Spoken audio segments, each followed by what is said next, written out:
will go ahead and call to order our September 11th, 2025 City Council meeting for the City of Longview.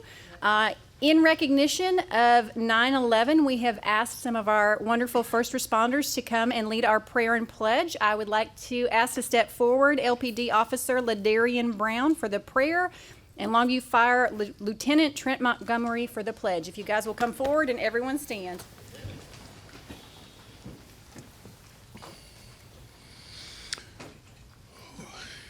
Let us pray.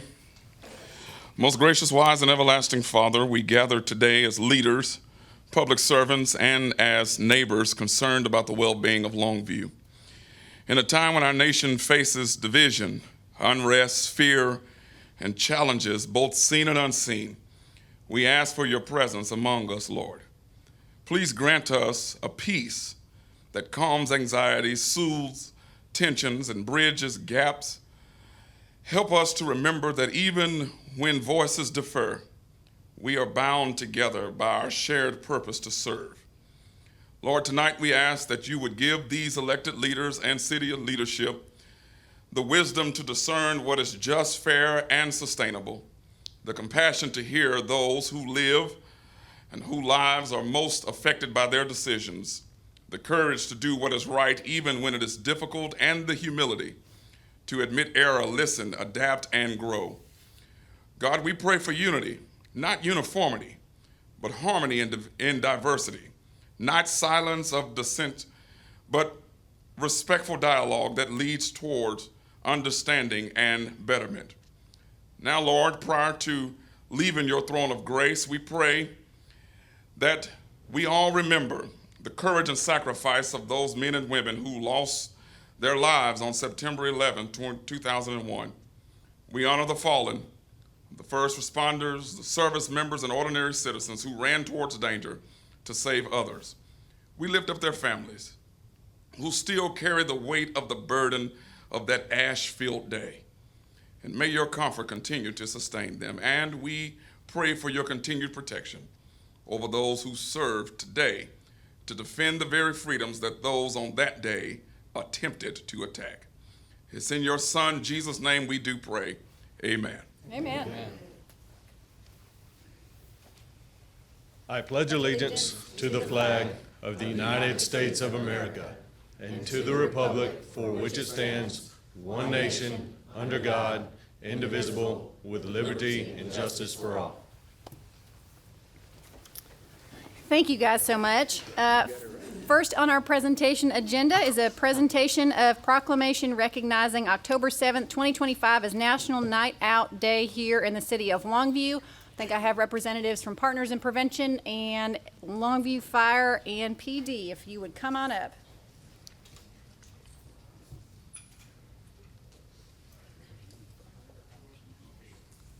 Not everybody at once.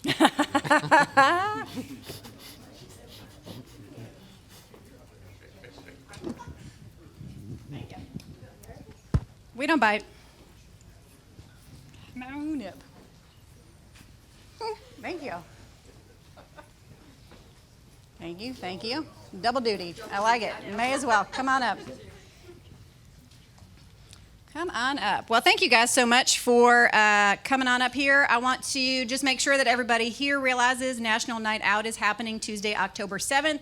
It is a very important community event and probably the most important thing that you individually can do to help make Longview safer by getting out and meeting your neighbors. So currently we have 77 parties registered, which is great, but we are looking for more. So please go to the City of Longview website /NNO and find out if there is a party in your neighborhood.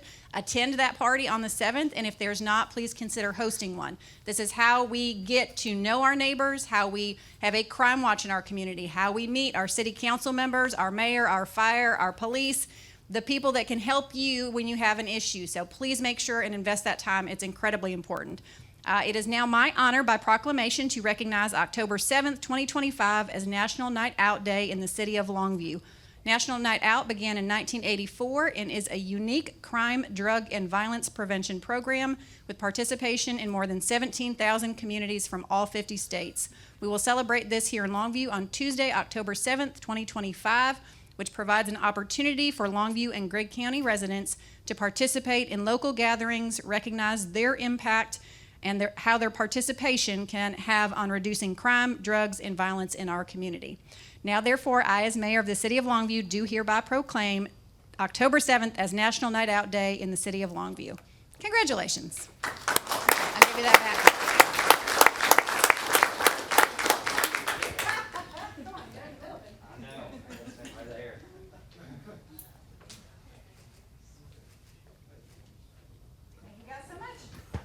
I think next up is the YSML, Youth Services Men's League. Did I say that wrong? YMSL. Okay. If you are here for an acronym, come on up.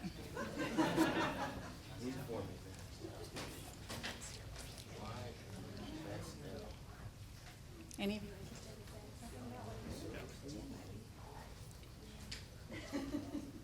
No, that's okay. You want to say something? I would love for you to say something. Yeah. So tonight we have with us the Young Men's Service League, which is an organization here in Longview, and I'm going to do the proclamation in just a minute, but is it Connor? Connor's going to tell us a little bit about what they do. All right. Hi, guys. I'm Connor Kelsey. On behalf of YMSL, I would just like to say, it's a great place to serve our community.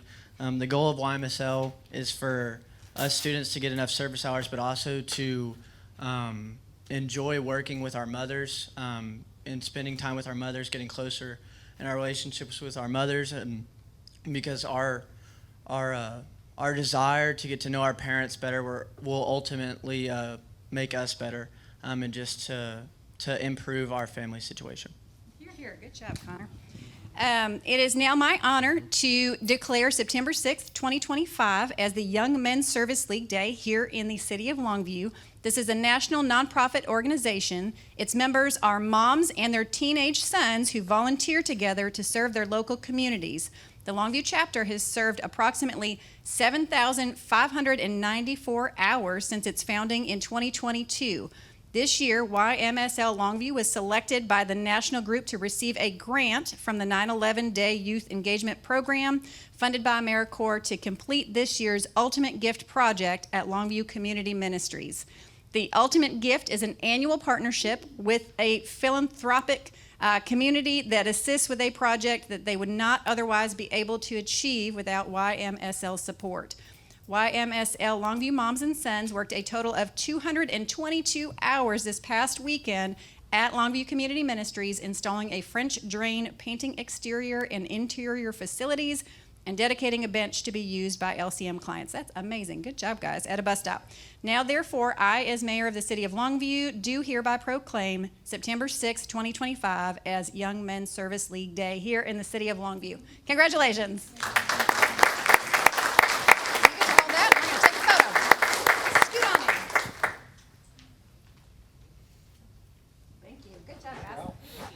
Next up, Ray Wade. You're our next presentation. No clapping. Also, if you are feeling hot, it is because the AC is not currently working in here. So I normally talk fast, but I will be talking faster this evening. So it is not just you. It is hot in here, and we're working on it. Thank you very much. Yes, ma'am. Let me just have the paper so I don't mess up. Absolutely. Good evening, everyone. As everyone know, a few months ago, we had a huge heroic act by one of our citizens.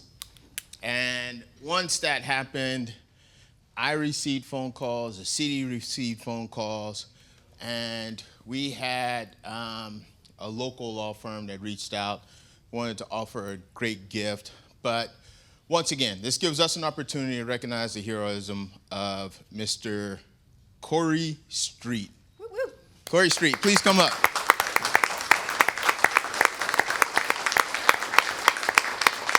I'd like Mr. Street to know that, man, for his actions and his brave efforts, we all received calls, but I got phone calls from people I went to school with out in Oregon, said they saw it on the news and said, hey, man, aren't you from Longview? I just saw that. And so, it was a great deed. And along with that, we had a local attorney here, Mr. Matthew Hill, that donated 2 years of a bus pass. Mr. Hill, please come on up, sir.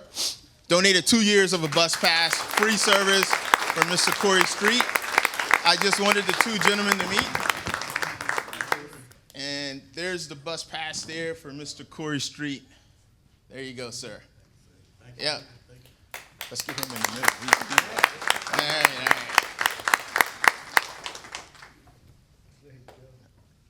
Nice. We'll talk about the Laker hat later on. We'll talk about the Laker hat. All right. There's no heroism out in L.A. with a Laker hat.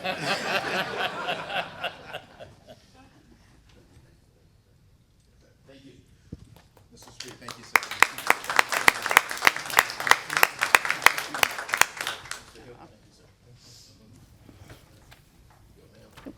You can give it to Angie. Yep. Thank you, Mr. Hill and Mr. Street. We're so glad to have you back.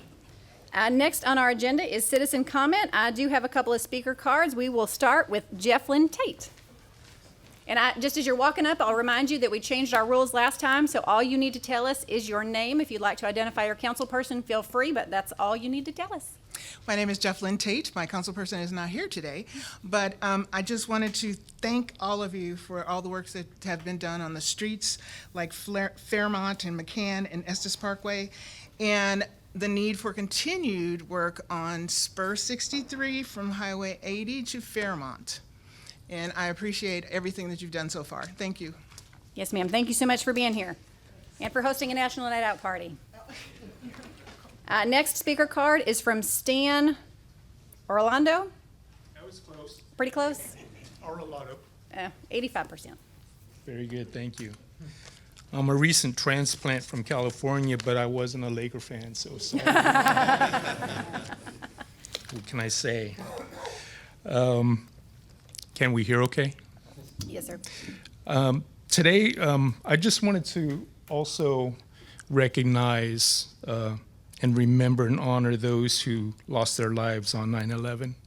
We all remember that day very well, but I especially want to recognize and pray for the heroic first responders, the men and women of law enforcement, firefighters, medical staff, and we're proud of you guys. And, we do thank the local first responders for their selfless sacrifices, day and night.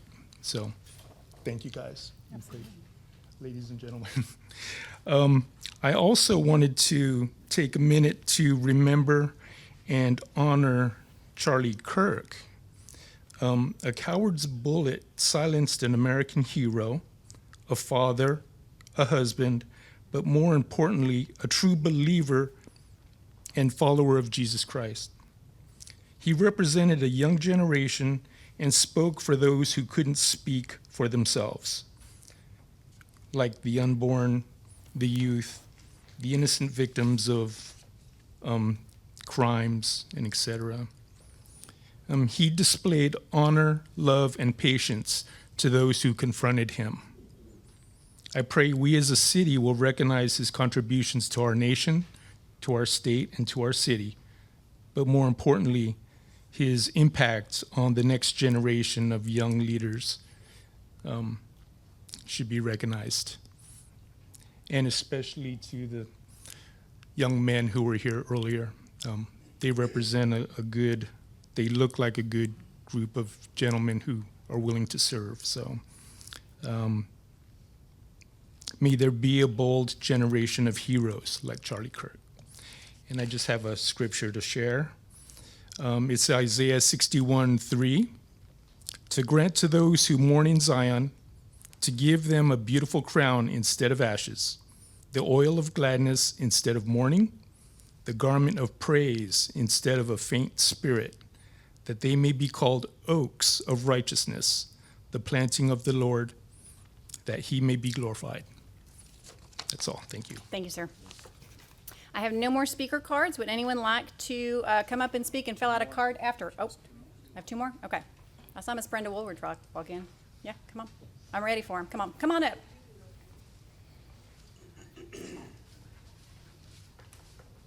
You just step to the microphone, tell us your name. Good evening. My name is Shaniqua Warrett. I am here on a concern that I have. I have a business on the corner of Green Street and Birdsong. once upon a time, we had a light there, a traffic light there. Now it is only a blinking light. I have asked some officers to, sit around that light because we have too many people that's running through that light and not stopping at all. We've had several accidents there. Every day we have near misses, and I'm not saying like 1 or 2 a day. I'm talking like 1 or 2 every hour. So I am concerned that someone is gonna really get hurt there. I would hate to see people that's walking over there and no one stopping. It's not the traffic that's going across Green Street because there's a dip there and they're going to stop. It is the traffic that's going down. It's not the traffic going across Birdsong, but it is the traffic that's going down Green Street. So I'm hoping, wishing that we can put that light right back there because we need it. Yes, ma'am. Thank you for being here. You filled out a card and gave us your Yes. contact? Okay. I tell you what, I will have the right person from the right department call you tomorrow. Okay. Okay. And Mr. Wade will call you too. All right. Thank you. Thank you so much for being here. Ms. Woolridge, are you my next comment? Yes. Come on down. I apologize for being late. You- Get my card in. I just rose to thank Mr. McPhee, Mr. Archer, the city police, the firemen. Everybody showed up for our grand reopening on Birdsong Street, Harvey Johnson, and American School, y'all, city council, and everybody that showed up. And I just want to let you know how much we appreciate it. And it was a great success, and everybody enjoyed it. And I thank you all for all that you've done, and I appreciate it. Thank you. You fed every one of us, so thank you. Do I have any other speaker cards or anyone that would like to step up and fill out a card when they're done? Okay, if not, I will move on to our discussion agenda. Discussion item A, presentation and discussion regarding changes made to the regulation of food trucks during our state legislative session. Oop, got it. Mr. Shirley. Thank you, Mayor, members of council, Mr. McPhee. I want to bring you up to date on our progress with making changes to our mobile food units. As you may remember, back at the beginning of the year, we started talking about the need to reevaluate our mobile food unit program. We hosted in February an info session where we solicited input and made some presentations as far as some potential changes that we had discussed internally. At that time, the state legislature was getting kicked off. During that process, Senate Bill 1008 and House Bill 2844 were filed that would significantly impact our ability to further regulate food trucks. And so at that time, we kind of pressed pause on moving forward with our changes and recommendations to kind of see how that played out. And so through that legislative process, we did see some changes that have gone into effect and will go into effect. And so I just want to touch on those changes just so you're aware of how that industry will be changing in the city of Longview over the next 6 to 8 months. Essentially, Senate Bill 1008, which is effective September 1, so that is effective now, basically limits local permitting power across the health and safety code. So that's not just food trucks, but that's the retail food industry as a whole. And basically what it does is it limits our ability to issue permits as to only those permits that the state issues. So if the state health Department of Health, State Health Services, so if they issue a permit for a certain type of retail food establishment, food unit, what so have you, then we can issue it. If they don't, then we are prohibited. So there's some significant changes there. Our fee structure has to be in line with what the state's fee structure is, which we made some changes in our fee process, as well as how we regulate the food trucks. And so one of the big changes there, and was one of the things that was kind of the highly contested, discussed issues, is in Longview, we previously required a food truck's commissary to be located within the city limits. That was something that we were looking at making changes to. However, with the adoption of Senate Bill 1008, that change has been made for us where we can no longer regulate that. So the mobile food unit does have to have a commissary in some situations. There are some situations that the state would not require it, and so we have to follow suit with those state requirements. So that is something that is currently effective. What that does, and the purpose for that, was trying to reduce redundancy across boundaries when food trucks were having multiple permits across multiple jurisdictions. So there is some consistency that's built into that in the restaurant side as well, but there is going to be some confusion that's created because there's some other changes that will impact the brick and mortar restaurants as well. Also, the restriction on food managers. So there are some jurisdictions that were requiring to have a local food manager certification. In the city of Longview, we did not do that. We just required that they have a state recognized food manager certification. So that is kind of a summary of how Senate Bill 1008 would impact mobile food units. The more significant House Bill 2844, which will mostly become effective July 1 of 2026, that is kind of the major preemption bill. So that is the bill that basically takes jurisdiction for food trucks away from cities and other jurisdictions, and will put that directly under the state Department of State Health Services. So starting July 1, all food units in the state of Texas will be permitted, regulated, and inspected by the state. So basically, we will have no jurisdiction on the operation of the food truck from the health safety side. We will still have jurisdiction when it comes to zoning.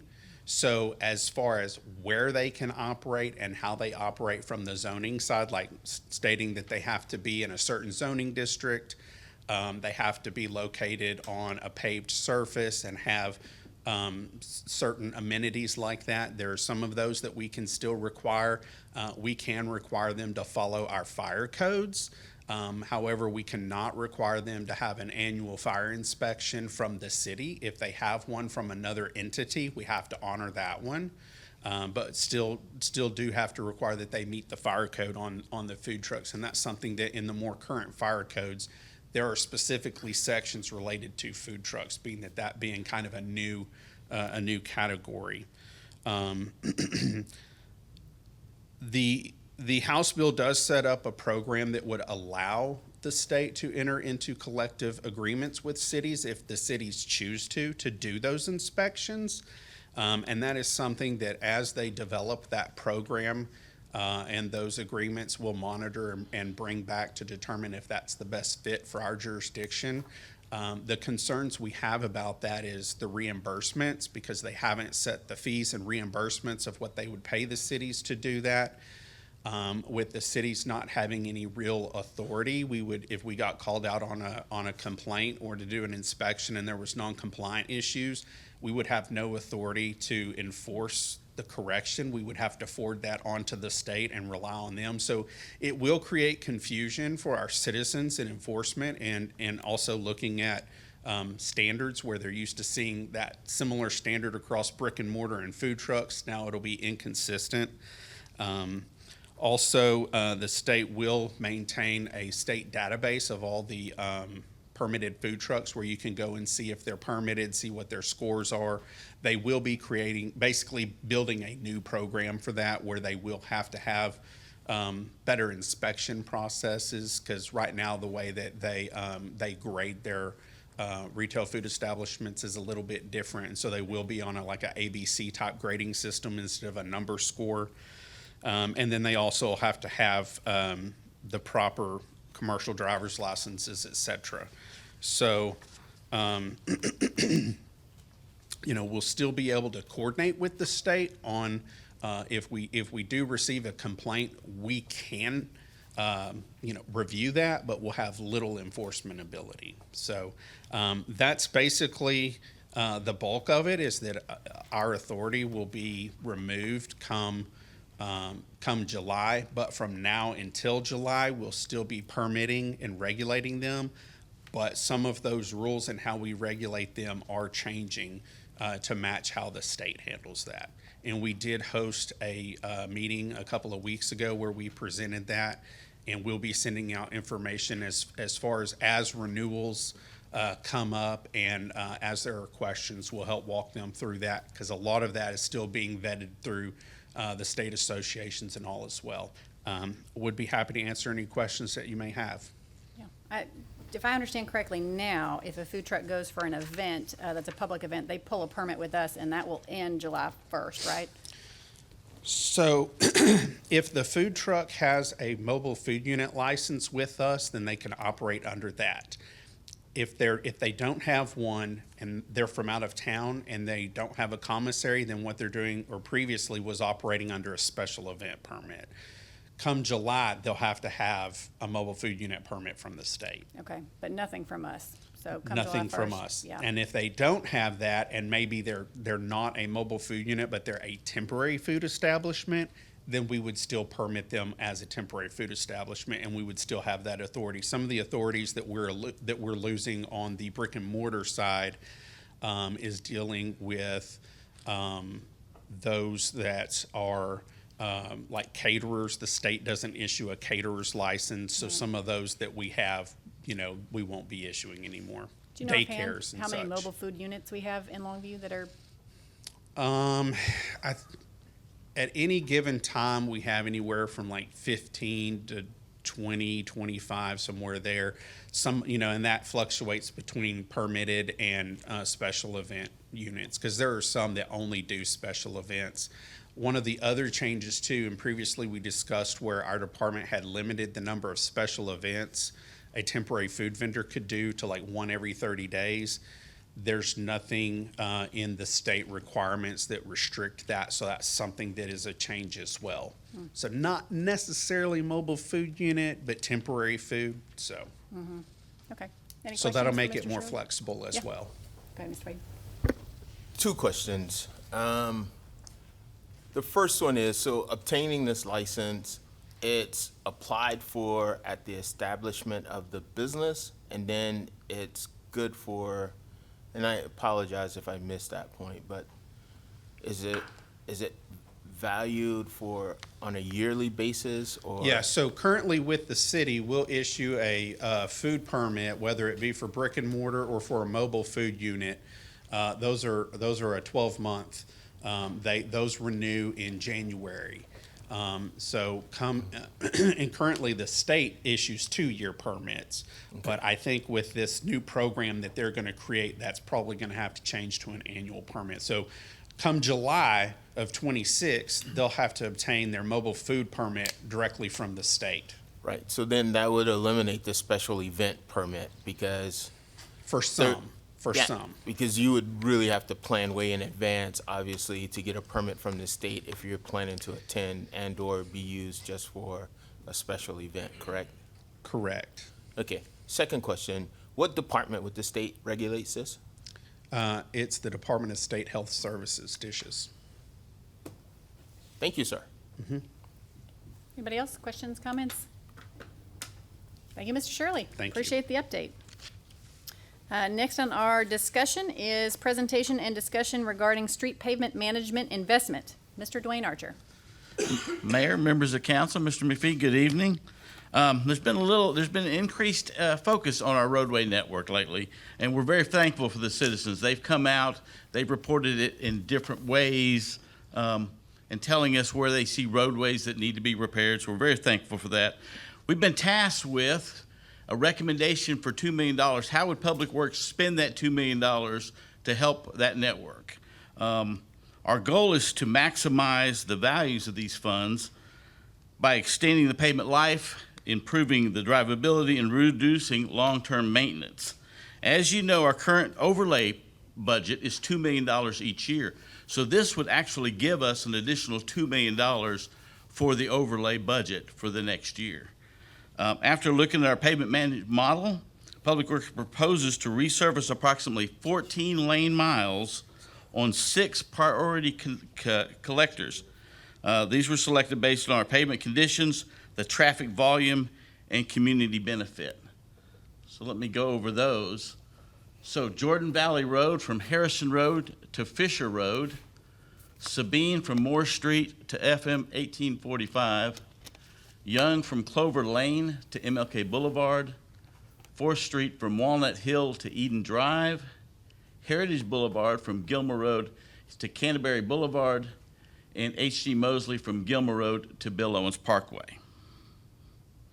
Together, these corridors serve neighborhoods, schools, and businesses, making them a high-value candidate for resurfacing. The $2 million investment in overlay on these 6 corridors will extend pavement life, improve safety, and reduce long-term cost. This is a practical, sustainable investment in Longview's road infrastructure. And with that, I'll be glad to answer any questions. Thank you, Mr. Archer. Just as a reminder, while we're talking about this tonight, during our budgeting process, we had kind of talked about wanting to put more money towards roads. We obviously did not have additional funds in our general operating, but asked Mr. Archer to bring back, hey, if we did take some funds out of general reserves and commit it to this, what would that look like? So thank you. This is up for discussion tonight, guys. The amount is for discussion. The spots selected are for discussion. So any discussion, questions, or comments? No, did you? I just have a comment. Oh, I'm I mean, sorry, I Derek, just go ahead. noticed in the map, and I appreciate the research, and it seems that every district benefited from this upgrade. Yeah, the collectors are what are used more than more of the local roads, and so these were the perfect choices for us. Yep, go ahead, Jim. Thanks, Dwayne, for putting this together. On the selection for Eden, for 4th Street between Walnut Hill and Eden. Yes, sir. I do agree that's a great section to overlay. And I wanted to just clarify on it. So on 4th Street, at that spot, that area, it has a lot of cupping to it. And so it does, it's just, especially if you're going on the west side, heading south from like H.G. Mosley, it's really bad if you're on that right-hand side where it almost wants to throw you into the curb. And so I just want to see if that gets addressed with an overlay. Yeah, that will certainly be addressed. I mean, that's one of the crown of that road. We can't change the crown a whole lot, but there will be some adjustment to it when they do that overlay. And then the other thing too, I just want to clarify. So this is in addition to the normal budget. So Yes. ultimately, what we're doing with this is we're kind of moving a year up and getting a year extra. Yes, worth it'll of give us work. a whole additional year of overlay on some of our collectors. It'll make a big impact. And then who does this process? Who does the overlay process? We And how does that usually have a work? company called Cutler that comes in and does that. They've been in town recently doing some overlays now. So And you see who- them on Fairmont and. Who did the Spring- recent ones like Tryon and the other roads? That was all Cutler. All Cutler too. Okay, they did a great job. Thanks. Yeah, thank you. Thank you. Do you have a comment, question? Can we put the rows back up? Sure. Oops. There we go. So when we go from the street to street, that's gonna encompass inside the neighborhoods from Sabine, say to 1845, inside those That'll be neighborhoods? Yeah, I'm sorry, that'll be just that roadway. So that'll be the roadway. So how are we addressing like the streets that we put up like that are inside the neighborhoods? Like we have some streets that literally there's a drop off on the edge of the roads. Yeah, those we can deal with our dig out and patch crews and address those. I guarantee you when we come back to budget next year, we're gonna have more money in our asphalt budget for that reason. We need to do more of that on those local roads. Yes, sir. Yes, ma'am. Okay, thank you. Thank you, Dwayne. I appreciate it. And just, yeah, as our reminder to council, I know we took a little time after we did the budget, but we talked about the general reserves and discussion. This was our road discussion. And then next time we'll have Chief Grimes talk to us about the fire lease and that. So kind of our general reserve overview will be happening in the next couple of months. So part of that. So thank you so much, Mr. Archer. Oh, go ahead, Mr. I Wade. just wanted Mr. Archer to confirm that there was no favoritism towards me in selecting Young Street because I grew up on it, correct? No, not at all. Okay, I just wanted you to publicly acknowledge that. There we go. It's done. I'll get phone calls because that is the street that I was raised on. Yeah, So, it does need some work, though. Yeah. Good answer, Dwayne. Before I moved on to the consent agenda, I did want to say a special thank you to some of our LEDCO board members that are here tonight. Julie Woods, Runjit Kadali, Tolly Wilkinson, and Richard Kilby. Thank you guys for being here. And of course, Wayne and Heather are here for that presentation as well. And Mr. Dan Sorey is our GCAD nominee. He's back here somewhere as well. Where'd you go? Up to the front. You moved. Sorry. Anyway, thank you for being here. We're glad to have you. On the consent agenda, I think we wanted to pull D and talk about it. Is that right, Jody? Yes. Yeah. I have D to pull. Any other items? E and F. J. And J. Hold on. Okay, I've got D, E, F, and J. Any others? Oh, sorry, Derek. Yeah, I was suggest J and K also, please. Okay. All right, let's start with D, and this is consider a resolution appointing members to the LEDCO Board of Directors. Wayne, I will ask you to come up and help me with that wherever you're at. Oh, there you are, hiding in the bag. Do we have specific questions? Well, I did get the opportunity to speak with Wayne just a little bit, but I wanted to tell him, and shared with him earlier, you know, I looked at the resumes of the people that he's wanting to put on the board, and without a doubt, they're excellent candidates for this position. In looking at members of the board, being a member of District 5, I really do like to see representation coming throughout the city. And like I shared with Wayne earlier, you know, even me as a council member, if it's something good for the city of Longview, I want it to happen. I'm not specifically saying, hey, I want somebody there to make things happen on the west side. But I do feel like the board needs representation from all areas of the city, just to make people comfortable. It's just like our dais up here. Everybody's from a different portion, but the bottom line is we have the city of Longview at heart. And I just want to, as we go forward, and my time's here, I hope to see that to where it becomes available. But like I said, your two candidates you have right here and their resumes, they're well fit for this position. And I've heard nothing but good things, Wayne, and you and I discussed, you know, getting together and spending some time, and I look forward to that, so. Yeah, and I'm happy to address that if you'd like. The composition of the LEDCO board by nature is non-political, and that's somewhat established by state law. The purpose for that is economic development. When companies come here, they do not like to be involved in the local politics. We look at business people, industry leaders that are making business decisions every day, regardless of where they come from. We're very fortunate that the only agenda our board has is to help Longview and Gregg County grow and develop. And that's what we look for, are the experiences and the knowledge of each candidate to serve on that board. Coincidentally, we did have a long-standing member on our LEDCO board that rolled off, Ms. Natalie Lynch, who was an outstanding member and really had a great input and impact on LEDCO and Longview in general. The other challenge that we have is companies are not specific to certain areas, other than is there a site available, is there infrastructure, and is there labor available? If you think about it, Longview and Gregg County in general is very limited. For instance, Gregg County is about a little over 250 square miles. By comparison, Smith County is 950 square miles.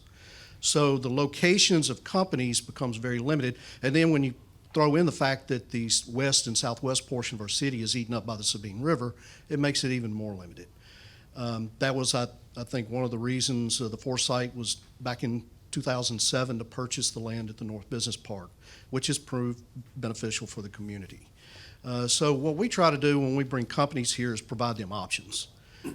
There are not any available properties, or buildings, maybe one or two throughout the city. A lot of companies like to see existing buildings, but we just don't have them. And that's true everywhere. I talk to colleagues from all over, not just Texas, but the Southeast. And we have consultants call all the time and say, we just can't find anything. So what we try to do is maximize the potential for that company to locate here in Longview, irrespective of which council district or school district they may be in. We want Longview and Gray County to grow and succeed.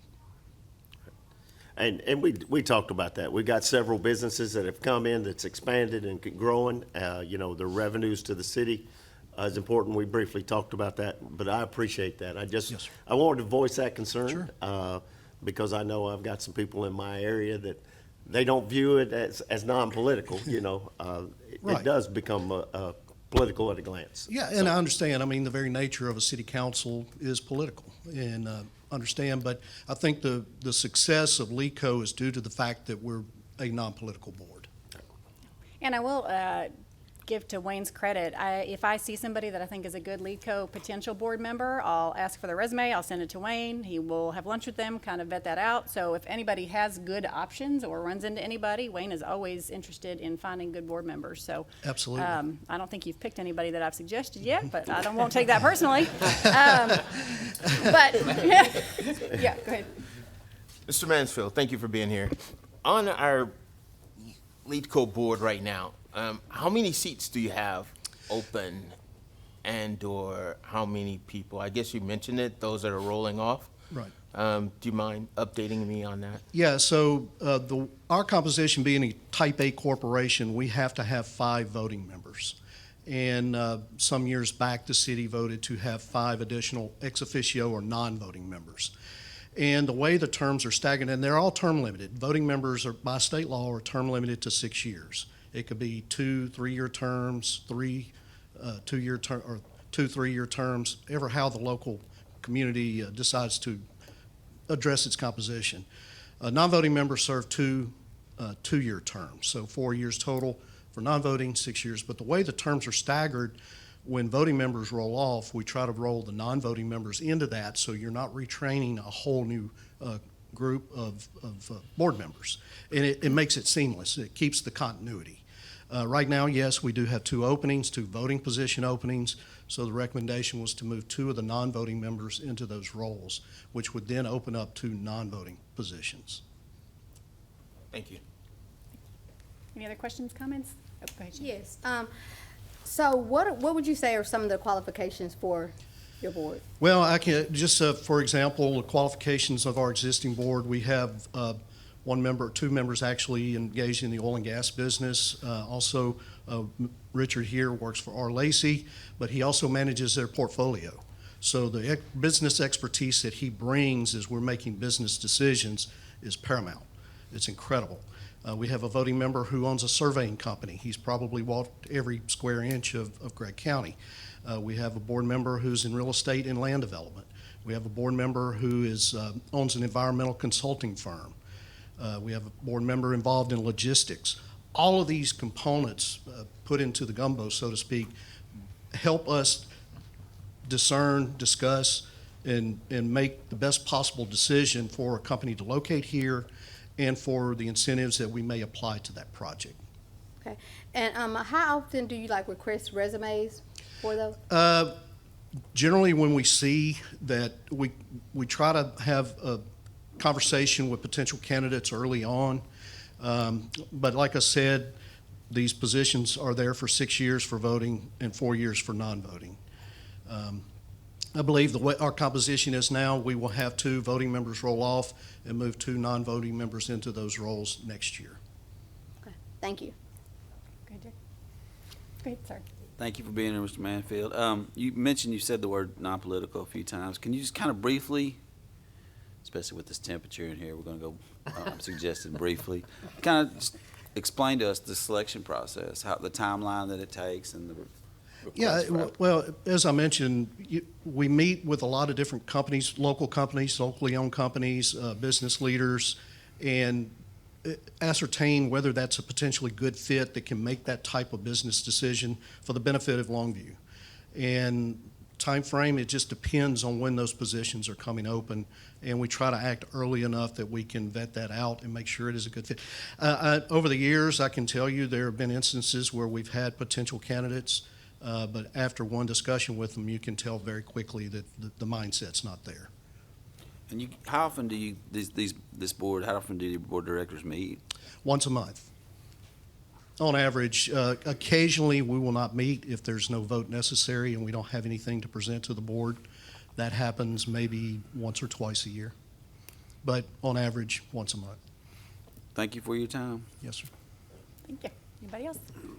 Okay, I'm going to move on to E. Thank you so much, Wayne. I'll move on to E, which I guess is me. Consider a resolution nominating Mr. Dan Sorry, thank you for being here, to the Gregg County Appraisal District Board of Directors. That's under me. I think you pulled that. Yes. So I pulled those both too, because are these the same, the one that's doing the bid for, on F, E and F, or is this the same person? No. Yep. And then is it also the same one that we're leasing from as well? Oh, yes. Dan owns the building that we lease from downtown. So there's no conflict in any of that? No. Being on the GCAD board is probably not a coveted position, and I think that Dan has a thick skin. So no, there is no financial gain from serving on the GCAD board. Do you want to add something? No, the other thing, and Dwayne can come talk about the property, but this has been a property that the city's owned for some time, and we took bids for. And actually, it works the opposite. When you're selling something, you take the high bidder, and he bid the highest. And so that's right. If I don't remember the details. Right, of it, yeah, it was just a lot that we were not using, and it was sitting out there. It was just, just taking maintenance dollars is what it was doing. Off the And tax so rolls. when Dan showed interest in it, we put it out and auctioned it off, yeah. All right, thank you. Yeah. We appreciate it going back on the tax roll. Absolutely. Yes. Okay, so are we good on E and F? Yes. Okay, and then I will move on to J. Consider a resolution awarding a contract in the amount of $357 to Casey Sloan Construction. That is going to be Mr. Archer for And- parking canopy. And I know Dwayne and I spoke about this earlier, but for clarification and transparency, I'd like to kind of talk about how this all started, because this conversation started before we ever built the police station. Right. And I think it's a valuable information, and financially, we're able to do this at this time, but Yeah, these awnings have been part of the plan all along. They were pulled early on in the construction and said, we'll have the contractor do the police building without those, and we may do those ourselves later on. And so we put it out to bid. It's about 58 spots that are located the first two rows behind the PD building, just to protect those units that are parked there. And so this is actually getting that done, which is important for them. right. And like I said, this was part of the original plan, but we felt that we could save us some money Right. being able to come Yeah. back and do this. It was always part of the plan, yes, sir. So, Good, good. And K? Oh, I'm sorry, Derek, Yeah, you when have a you question? when you talk about original plan, you basically, you put in, it says that that's provided, the funding's provided by the Public Safety Bond Fund. Yes, sir. So would that would have been, when was that bond established? That's the 2018 2018 bond, okay. yes, sir. And then, yeah, K, we moving to K. Yep.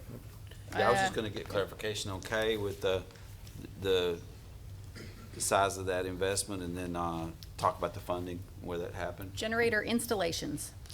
Yeah, this was some grant funding that we had received, that will put a generator at Station 1 and Station 3. So we need to make sure that we have generator support at those stations, and then we were able to levy some grant money to be able to get it done. So, All right, thank you, Mr. Archer. Excellent. Thank you. Any other items that we want to discuss on the consent agenda, or can I have a motion to approve? Well. Oh, I'm real- sorry, Jody. No, real quick. Dwayne, on those air conditioners on M, you can stay seated. Hey, if we don't get this fixed, can we borrow one of those? All right. No. Can I have a motion to approve the consent agenda? Move to approve. Thank you. And a second? And second. All in favor, please say aye. Aye. Any opposed? Consent agenda is approved. I will move on to zoning item A. Ms. Choi. Thank you. So the applicant is requesting to rezone property located here on Alice Drive from Neighborhood Services Zoning District, seen here on the zoning map, to single-family 4. The applicant would like to construct a single-family home here. As you can see on the zoning map, this lot is almost completely surrounded by single-family 4. So it does comply with our future land use map as seen here. Planning and Zoning Commission, along with staff, recommends approval of this request. I'd be happy to answer any questions. Okay, any questions for Ms. Choi? This item does require a public hearing, which I will open at this time. I do not have any speaker cards. Would anyone like to speak in favor or in opposition of this project? Seeing none, I will close the public hearing. Is there a motion? Make a motion to approve the zoning as Second. presented. I have a motion and a second. All in favor, please say aye. Aye. Any opposed? Zoning item is approved. Thank you so much, Ms. Choi. Action item A, consider a resolution adopting a 5-year capital improvements program and allocating funds. Mr. Zach Shaner. Good evening, Mayor, members of City Council, Mr. Kafi. Tonight, I'm bringing for City Council consideration a resolution authorizing the fiscal year 2025-26 capital improvement program. As you may recall, the capital improvements program is prepared using policies adopted by the council. Projects are compiled as identified in studies, the comprehensive plan, small area plans, or the master plan, and ranked accordingly based on urgency and priorities. This is the approved CIP list from last year. Allow me to now go over the fiscal year 25-26 funded projects. Our drainage fund is supported by a 1/4-cent sales tax. This sales tax was established in 1991 as a funding source to address drainage concerns in our community. Drainage projects are prioritized by building flooding, which is buildings outside the floodplain, major erosion, which threatens buildings and structures, and minor erosion or property flooding. This amount will be used to construct improvements to mitigate repetitive home flooding that is threatening the structures and/or storm sewer problems at 1709 Wellington Lane.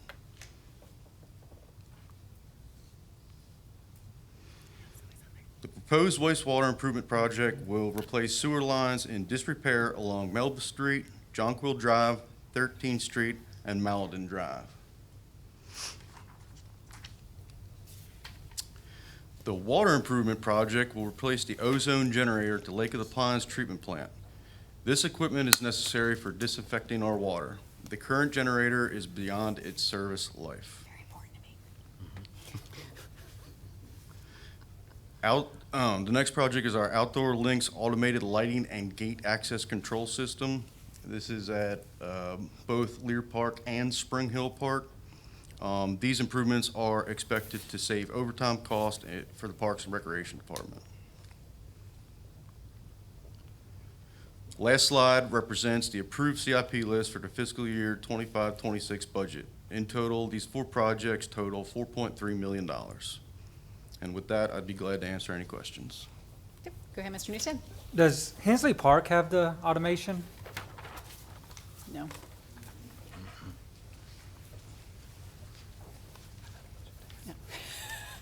You know that answer.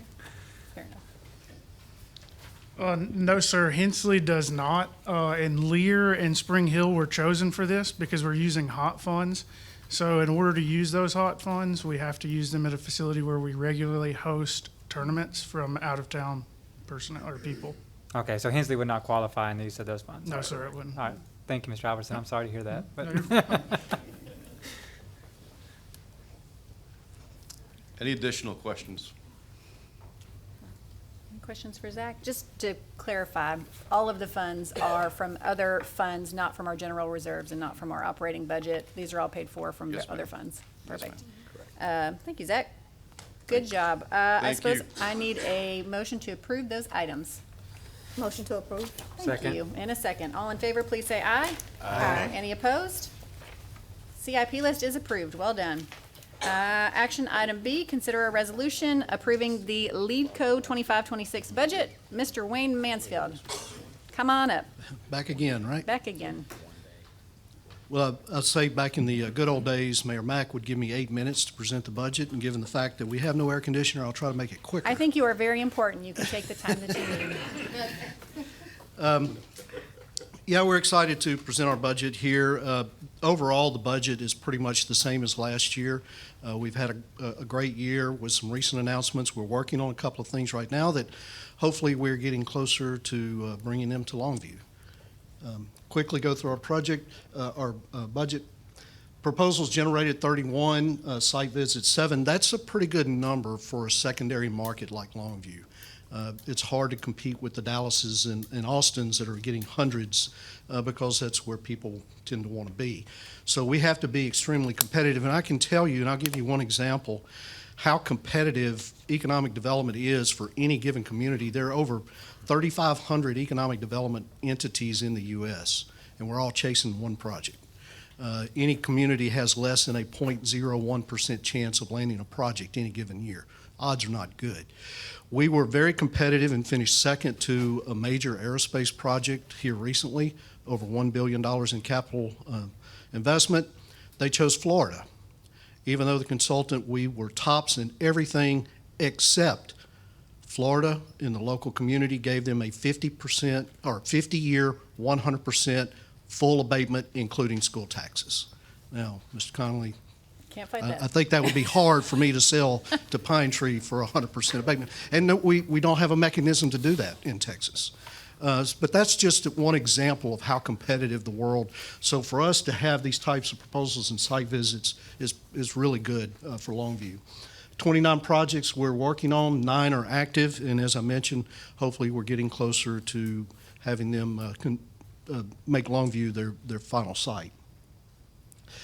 Just a snapshot, I try to gauge, because the composition of LEDCO was really changed about 9 years ago, and I try to gauge what that impact is to the community. And here you see the projects that LEDCO, and this includes both new projects and expansion existing industry. We work with our existing industry. We have a very robust BRE program with LEDCO. But companies like Indefco, Komatsu, Colony Cabinet, Hatco, Aon Coil, Keep Right, these are all existing industries. And Wayne, you started in 2016 with Longview, Yes, right? ma'am. So this is really your list of accomplishments Yes, ma'am. on behalf of Longview. 3,837 Well- jobs and 162 million in net city. I'm not saying you shouldn't humble brag on that. I'm just pointing out this is the impact that you have had with. Well, it's the LEDCO team and LEDCO Absolutely. board, as well as the team members here in the city. Because I can tell you, is an outstanding team when we meet with Roland and Marianne or Michael and Angela, Dwayne, even at times Chief Boone. Just an outstanding team that shows very well for Longview. Is that Yes, sir. including on the Brookshire's investment? Is that including the new fresh store? Yes, sir, that's what that is. Okay. Which, by the way, is slated to open sometime between now and the end of October. Oh. So we're excited about that project. But just to give you an example, and I was looking back from the creation of LEDCO in November of 91 to 2015, that capital investment number is about 480 million. So we, in less than half that time, have caught Should have that waited to number. brag on you. It's all right. But I think it underscores the importance of the composition of our board and how we go about making those business decisions. Absolutely. Well, also, it's not on there is the record with Eastman Chemical, which things sometimes are outside of our control. Yeah. But you had a really huge 2024, 2025, because not only did we have the Eastman, which was record-setting deal, but you also closed on 1,200 acres Correct. of land, too, as well. So y'all had a really busy year. And we're having a busy year right now, too, Good. which is great. Type B projects. So I mentioned earlier, we're a Type A corporation, which is true economic development, recruit business, work with the existing industry. Type B is more of a community development organization. But in 94, I believe, or 96, the voters approved LEDCO to have some limited Type B authority. And those are mainly with public safety and parks. So in infrastructure. So you'll see since 2016, we have committed almost $17 million, which helps relieve the burden for Roland and his team to find that money to put in the budget. So we happily Recently, the Teague Park that we committed to, we purchased the American Legion building until such time that we can convey it to the city once the grant kicks in. More recently, we committed $300,000 for the pickleball courts at McWhorter Park. Yes, sir. Yes, it's McWhorter. The Fresh project that we moved some sewer lines and improved some drainage. The sidewalks around our new office building, our transit system, which we'll talk about a little bit here in a minute. The training center for the fire station and or the fire department and the fire station in the North Business Park.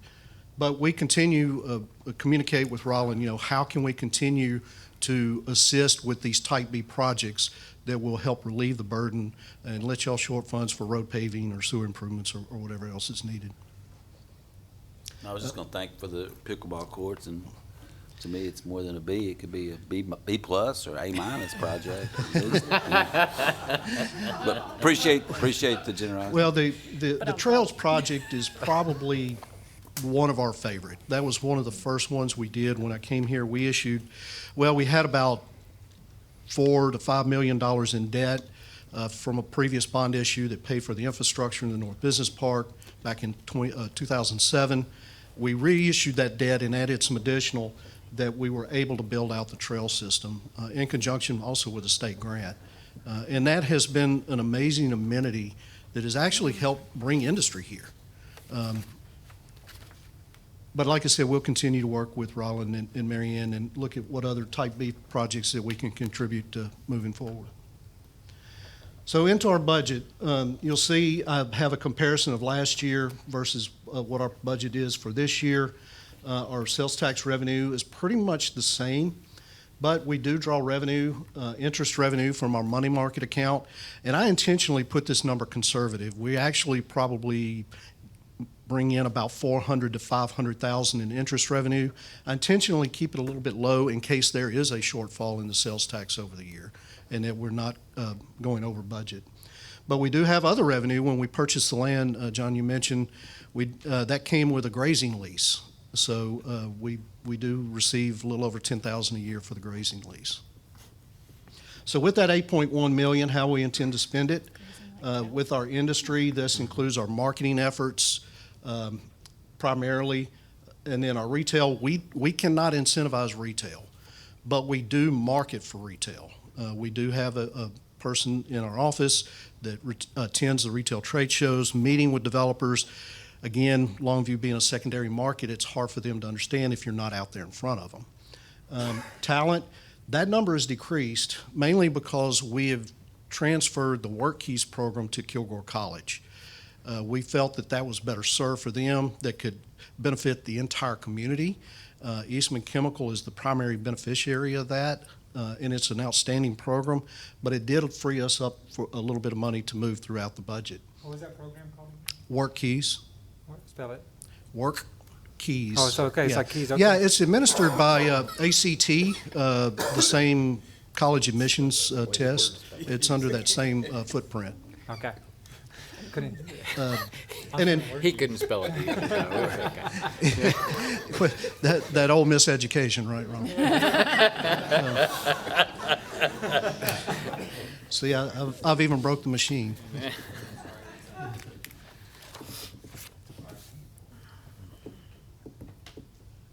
Keys to get you to work. All right.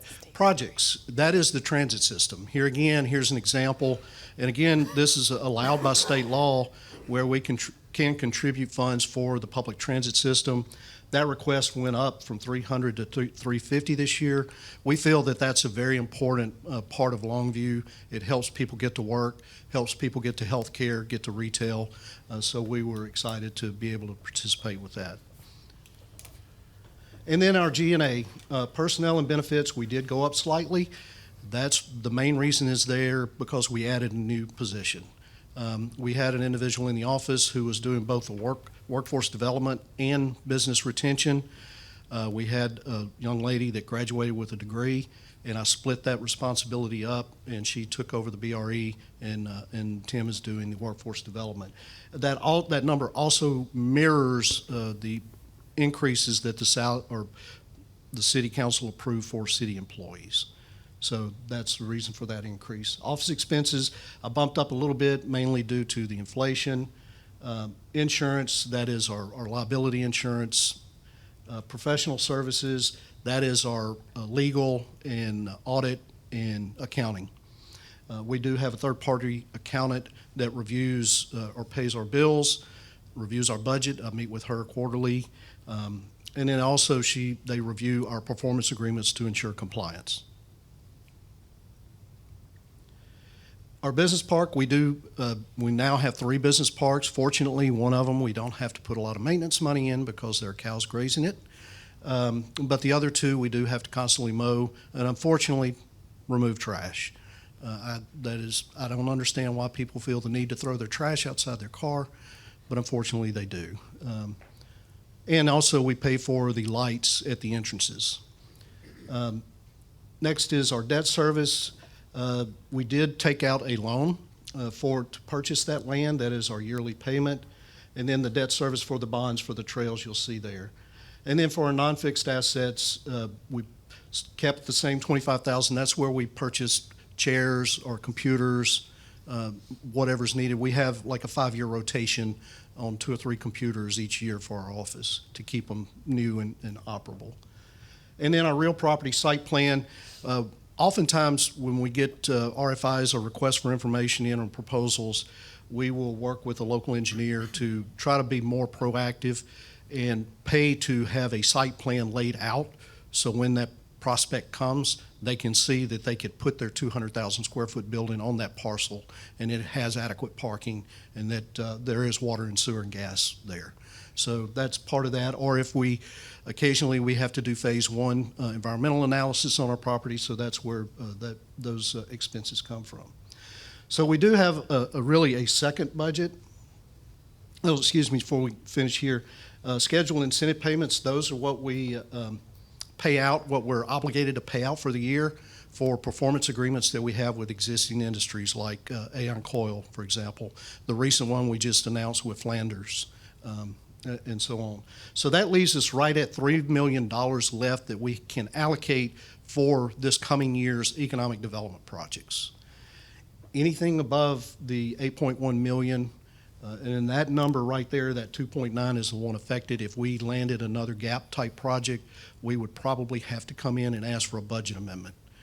And let's hope that happens. And then I did take $500,000 out of the fund balance to put into our second budget, which is our capital budget. And this is where we look at improvements to our business park. You'll look here, our new office, we pay for that. That last year, that $200 was for the sidewalk project that was required around Whaley and 2nd Street. And then I did put $250 for the new, what we're calling the Barquet Business Park, for beginning engineering on that. So that transfer in is at $500,000 is that number you see at the bottom, because the capital budget does not generate revenue. And I believe that is it. So have any questions? Thank you so much. I see John Scott's hand raised. I have a couple questions, Wayne. So the Trails bond, when is that going to be paid off? 5 years, I believe. That's good. Okay. And then the incentive payments, it had a drop off. What's the reason? Yeah, so our incentive payments are anywhere from 2 years to 5 years. And we've had some that have completed their term of their agreement. Okay. Thank you. Questions? Go ahead. Oh, can you go back to the jobs created slide? Yes. So on Komatsu, why is there not anything? At that time, they did not create any jobs. Okay. They were staying even. That was around 2017, I believe, when that project started. But they did not intend to. Komatsu is a unique company, and this is true with most Japanese companies that I work for. They look at their 5-year, 10-year plan, but they don't like to commit anything, including new job numbers, after 5 years. So they did commit the capital investment. We did not incentivize them. We tried to look at ways we could help. They did not want the incentives, but we did assist in other ways. So that is we do a lot of other things than just recruit industries. We work with our CTE programs. We work with Kilgore College. We work with UT Tyler, Laterno. And then we also assist in a lot of other ways, any way we can help. So, but that's, at that time, they were not committed to creating, but just keeping what they had. Okay. Are they committed to creating jobs here now? Well, yes, ma'am. I mean, I know they're committed to keeping what's there, but I can't really say anything beyond that right now. Okay. Thank you.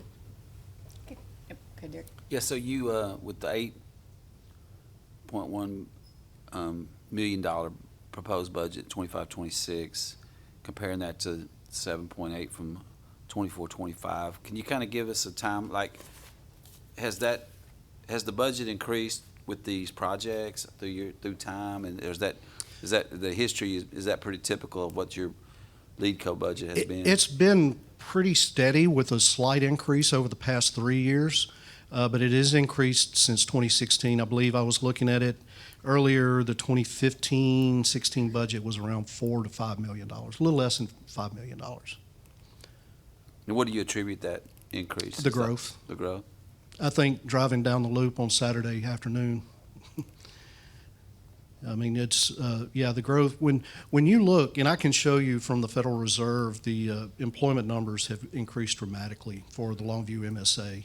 And it's not just Longview. I mean, Kilgore's done some great things too, but all of that contributes to our economy, because when companies locate there are workers now that may be living in Kilgore that do come to Longview and shop. So that's a part of it. It's not just one thing, it's a collection of things that contribute to it. Very good. Thank you. Yeah. Any other questions for Wayne or discussion? Or I need a motion to approve his budget. Motion to approve. Thank you. And a second? Second. And all in favor, please say aye. Aye. Any opposed? LEDCO budget is approved. Thank you so much for spending time with us, Wayne. Thank you. Can I have a motion to excuse Mr. Sidney Allen? Yes, motion to approve Sidney Allen. And a second. Second. All in favor? Aye. Shannon is the only in favor. Any opposed? Okay, Mr. Allen is approved. Items of community interest. Mr. Conley, you're up first. Well, we started this meeting, and I feel being in this chair allows me the honor of just thanking on this day, September 11th, honoring our first responders, our public safety officials, our fire and police, and that do all they can to keep us safe on a daily basis and run into danger. Also, I just like to, there's been a lot of recent tragedies, and I pray for those families. I pray for peace for our country in this time, this very sad time. On a better note, happier note, Pine Tree, I got to visit with one of my old elementary schools, and it's always fun, man. They're excited to see you. Get the hugs, and somebody took a couple pictures and shared it with me, and then doing a lot of great things. Just finished week 5 in school. Is that crazy? And now tomorrow night is homecoming, and I think that next picture shows some Pine Tree football players coming out. So if you're alumni of Pine Tree, Steve Cluxton told me today, come on out to the Pete's Plaza and grab a hot dog or whatever they have over there and make yourself at home. And hope everybody enjoys homecoming at Pine Tree tomorrow night at Pirate Stadium. Thank you. Very good. Thank you. Ms. Moore. We have our housing survey. We're going to have an open house on Tuesday, September 23rd at 5:30 p.m. We will meet to talk about the needs of our residents, understand experiences, challenges, and ideas. You can go ahead and complete the survey at longviewtexas.gov/housing survey. And again, it is Tuesday, September 23rd at 5:30. Perfect. Is that it? Yes, ma'am. Okay. Mr. Wade. Nothing tonight, Mayor. Thank you. Okay. No adoptable pets? Actually, since you mentioned that, I adopted a pet this week, guys. What kind of pet? It's a Labrador mix, and her name is Kuroi. It's Japanese for black. We need a picture next time. Yeah. Oh, yeah, Get a I have a picture. picture. So thank Yeah. you for mentioning that. Good job. Thank you. You read my mind. Go ahead, Mr. Houston. Awesome. So having our third annual District 4 Town Hall meeting. It's going to be at the Event Center on Alpine, which is also where the East Texas Builder Association is. We've had it there every year. They've been great hosts. So come there for that, 5:30 p.m. on Thursday, October 2nd. And I do provide food, so come hungry as well, or the city staff. And then last time we had a lot of leftovers, so the police got it. So, so it was great. Come out, though, here, get a recap of what all happened in the past year, what we have coming up in the city and in District 4 specifically, and then address any questions or concerns you may have. I'd love to see you there. Also, the City of Longview has put together a team for the Walk to End Alzheimer's. That's on Saturday, October 4th. The check-in is at 8 a.m., and then the opening ceremony is at 9 a.m. It's at Teague Park this year. In the past, last year was at Teague Park, but the year before that it was always down by the courthouse. But due to the fabulous parking garage, they relocated to Teague Park. And the Teague Park facility has been phenomenal. So thank you to the Parks Department for helping set that up. And it was a wonderful event. So come out there, support that, and together we can walk together to help end Alzheimer's. And then join us for the DeFi conference. So it's on Tuesday, September 16th at 5:30 to 8 p.m. at Mod Cobb Convention Center. And it's a Coalition for Drug-Free Youth. And it'll help with a free event to open to all parents and guardians for youth grades 6 to 12. A lot of great education there, dinner, door prizes, resources, all that. So register with the QR code on there or visit the website listed there for it. So come out for that event. And that's all. Thank you. Mr. Berryhill. I just wanted to give a thanks out. Anybody who's been around Spring Hill High School know that they're doing some road work over there. And one of the things was a crosswalk that needed to be addressed, a little brightened up. And I'm telling you, I've had quite a few comments, all positive, and people at Spring Hill are very thankful for what you did going out your way, because I know mid-road crosswalks are not a big thing. And we're trying to work on that and draw attention because we are back in school. And you just got to remember, twice a day it's going to be busy, and you need to slow down, pay attention to your kids. But Dwayne and your crew, thank you so much for making that happen, and so quick. And I've got to give it to you, since I've stepped up here, anytime I call Dwayne, it's, man, I've been super pleased, excited. I got to spend some time with him last week, meet quite a few of his staff, and I know we're going to talk about fire trucks coming down the road, and believe me, Dwayne had 4 or 5 of them sitting back there just trying to keep running and keep on the road. But his guys do a great job. I mean, from all the way across the board. Thank you, Dwayne, and thank you for what you're doing for us in District 5. Good job. Good job. Mr. McPhee. At the retirement of Fire Marshal Kevin May, I was visiting with a firefighter. I think he happens to be in here. But one of the things that he said to me was that there are a number of firefighters that he works with that are 24 or younger and weren't alive when September 11th happened. And I thought that was pretty poignant, that we need to keep that memory alive, and that memory should show us of what it's like when we are united in common cause, and we should remember and hope that we can bring that unity here again. Thank you. Thank you, Roland. I have a couple of just really great things to brag about our first responders on tonight. I'm sure you guys remember several months ago now the tragic flooding that was in and around Kerrville, and how proud we were to have Longview Fire Department trained experts, best in their field, attend and help in that state tragedy. We were recognized at a state level, and we want to invite the community out to come thank those that were deployed and there for an extended period of time away from their families. So the public is invited to join the Longview Fire Department as they officially recognize and commend the personnel who traveled to Kerrville to help in the aftermath of this deadly flooding. The ceremony will be held at 4 p.m. on Friday, September 26th at Fire Station 5. That's at 102 West Niblick Street, and we invite you to come out, have your kids bring a card, show some appreciation. We really want this to be a great opportunity to thank those who serve selflessly, and we're just, gosh, we're so proud. So thank you guys. Please join us for that. One other update I have from LPD. thank Chief Boone for putting this together, and also wanted to brag on our police department tonight. I'm sure you saw in the news this week, baby Jane Doe. The Longview Police Department responded to a dead infant located in the woods off of Harrison Road on June 25th in 1998. The department processed the scene methodically and preserved evidence that technology did not quite have a way to process at that time. Fast forward almost 3 decades later, and Crimes Against Persons Sergeant Eric Cunningham learned of Othram Labs Incorporated, which is a private company with a mission that states justice is not a luxury, it is a basic human right. He learned that through private funding, there were scholarship slots available for law enforcement to utilize in specific cases. Othram titles this particular initiative Project 525. Longview PD detectives applied to Othram and later learned that this particular case qualified for their program.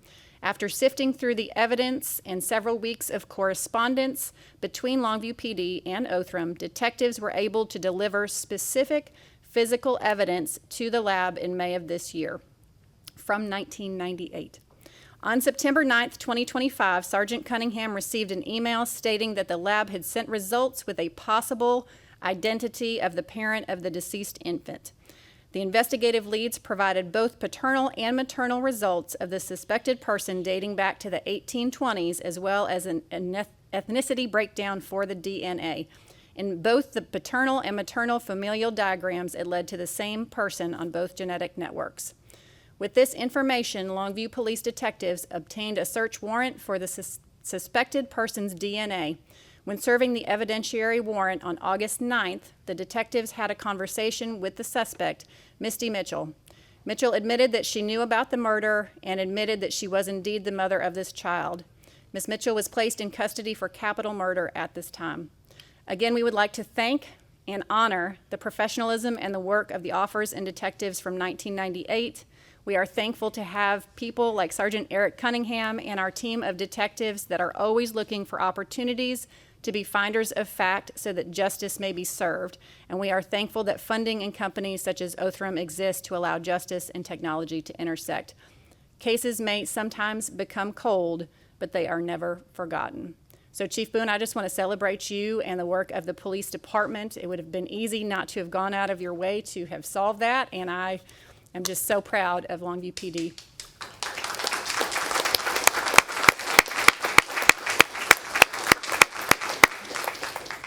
On a much less serious note, it is time now for the Peanut Butter Challenge. You'll remember that we lost to Tyler last year, so this is our comeback year.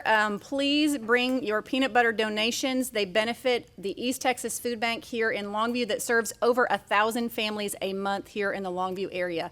Last year, Longview brought 18,000 jars of peanut butter, and that fed a tremendous amount of our neighbors here in Longview. So please participate. The food bank has received funding cuts like every other nonprofit this year. They need our support. Please bring your peanut butter. You can do so at any Super One, Brookshire's, or Chick-fil-A. I think Chick-fil-A is giving you a free sandwich, so maybe take it there. You can also bring it to my office or City Hall, but it does need to be turned in by September 27th, and we appreciate your support so much. Executive session under 551071 of the Texas Government Code for consultation with our attorney is where we will adjourn next to discuss and deliberate an ordinance authorizing settlement of claims related to certain properties located at 2, 3, and 4 Camden Court, including any necessary property acquisition. City Council may reconvene in open session to vote on this item. Thank you guys for being here, and we may come back.